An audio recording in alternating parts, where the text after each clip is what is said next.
Hi అండి. అందరికీ నమస్కారం. Welcome to my channel. ఈ వీడియోలో ఏప్రిల్ 2026 నుంచి న్యూ టాక్స్ రూల్స్ అండి. ఉద్యోగులకు, పెన్షనర్లకు భారీ ఊరట.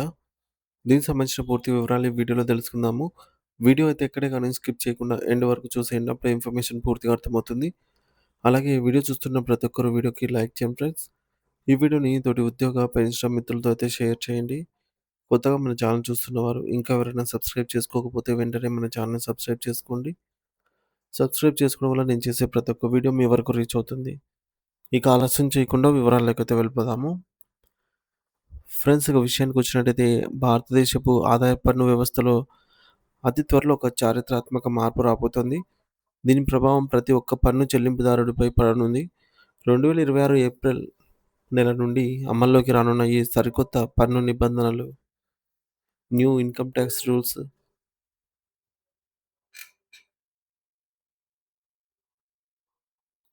ప్రస్తుత విధానాన్ని పూర్తిగా మార్చివేస్తాయి. ఈ యొక్క అతి ముఖ్యమైన అప్డేట్‌ను మీరు మర్చిపోకుండా ఉండటానికి ఇప్పుడే ఈ సమాచారాన్నయితే సేవ్ చేసుకోండి. మరియు మీ తోటి స్నేహితులతో ఈ వీడియో అయితే షేర్ చేయండి. ఉద్యోగ మిత్రులతో కూడా. ఎందుకంటే పన్ను ప్రణాళికను ముందుగానే సిద్ధం చేసుకోవడం చాలా అవసరం.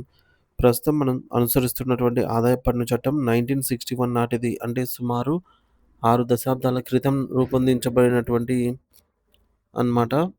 కానీ మారుతున్నటువంటి కాలానికి అనుగుణంగా దీనికి ఆధునీకరించాలని భావించిన ప్రభుత్వం పాత చట్టాన్ని అయితే రద్దు చేసి దాని స్థానంలో న్యూ ఇన్‌కమ్ టాక్స్ యాక్ట్ 2025ను ప్రవేశపెట్టబోతోంది. మరి ఈ పాత చట్టంలో వందలాది సవరణలు ఉండటం వల్ల సామాన్యులకు అర్థం కావటం కష్టంగా ఉండేది. కానీ ఈ కొత్త చట్టం సరళతరకు మరియు పారదర్శకతకు పెద్దపీట వేస్తోంది. మరి ఈ యొక్క మార్పుల్లో భాగంగా నిబంధనను సంఖ్య బా నిబంధనల సంఖ్యను భారీగా తగ్గించడం విశేషం. అదేంటంటే గతంలో ఉన్న 399 క్లిష్టమైన రూల్స్‌ను కేవలం 190కి కుదించారు. దీనివల్ల పన్ను చట్టాల్లో ఉన్న గందరగోళం తగ్గి సామాన్యులకు కూడా పన్ను నిబంధనలు సులభంగా అర్థమవుతాయి.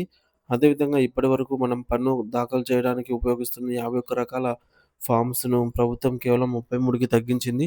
దీనివల్ల పన్ను చెల్లింపుదారులు మరియు ఆడిటర్లకు పేపర్ వర్క్ భారం అనేది చాలా వరకు తగ్గుతుంది. ఇది డిజిటల్ ఇండియా దిశగా మరో ముందడుగు అని చెప్పవచ్చు.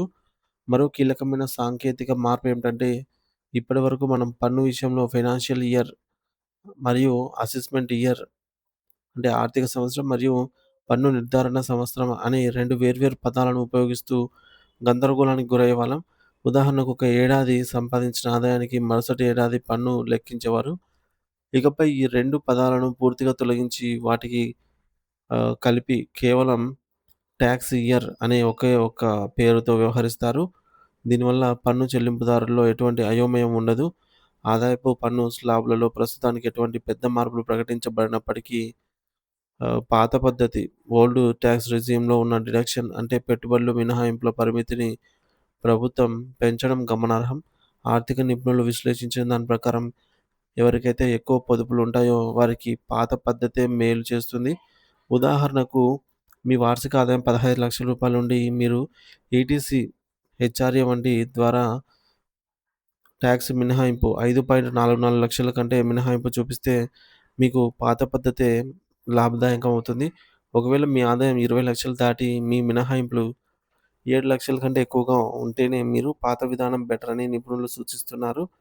ఇక ఇంటి అద్దె భత్యం హెచ్ఆర్ఏ క్లెయిమ్ చేసే వారి కోసం కొత్తగా ఒక నిబంధనను జోడించారు. ఇకపై మీకు మీరెవరైతే ఆహ్, అద్దె మీరెవరైతే రెంట్ హౌస్‌లో ఉంటున్నారో ఆ యొక్క ఓనర్ యజమాని మీకు యజమానికి మీకు ఉన్న వ్యక్తిగత సంబంధం ఏమిటో ఐటీ రిటర్న్స్‌లో ఖచ్చితంగా వెల్లడించాలి. రిలేషన్ ఏంటనేది. కేవలం పన్ను తగ్గించుకోవడానికి బంధువుల పేర్లతో దొంగ అద్దె రసీదులు సృష్టించేవారిని అరికట్టడమే దీని ప్రధాన ఉద్దేశ్యంగా ఉంది. కాబట్టి ఇకపై అద్దె లావాదేవీల విషయంలో పారదర్శకత చాలా ముఖ్యం. అంతేకాకుండా కొన్ని రకాల ఆర్థిక లావాదేవీల పరిమితులను కూడా ప్రభుత్వం సవరించబడుతోంది. సాధారణంగా ఒక పరిమితి దాటితే పాన్ కార్డ్ సమర్పించడం తప్పనిసరి అనే నిబంధన ఉంది. ఇప్పుడు ఆ పరిమితిని కొన్ని నిర్దిష్ట రంగాల్లో పెంచడం వల్ల చిన్న వ్యాపారులకు మరియు సాధారణ కొనుగోలుదారులకు కొంత ఉపశమనం లభిస్తుంది. మరి ఈ కొత్త మార్పులన్నీ గూడా పన్ను ఎగవేతను అరికట్టడానికి మరియు నిజాయితీగా పన్ను చెల్లించే వారికి గౌరవం ఇచ్చేలాగా రూపొందించబడ్డాయి. ఈ విప్లవాత్మక మార్పుల పట్ల మీ వ్యక్తిగత అభిప్రాయం ఏమిటి? సో, మరి ఈ మార్పులు మీకు మేలు చేస్తాయని భావిస్తున్నారా? మీ సందేహాలను మరియు అభిప్రాయాలను కింద కామెంట్ సెక్షన్‌లో తెలియజేయండి. Thank you for watching this video.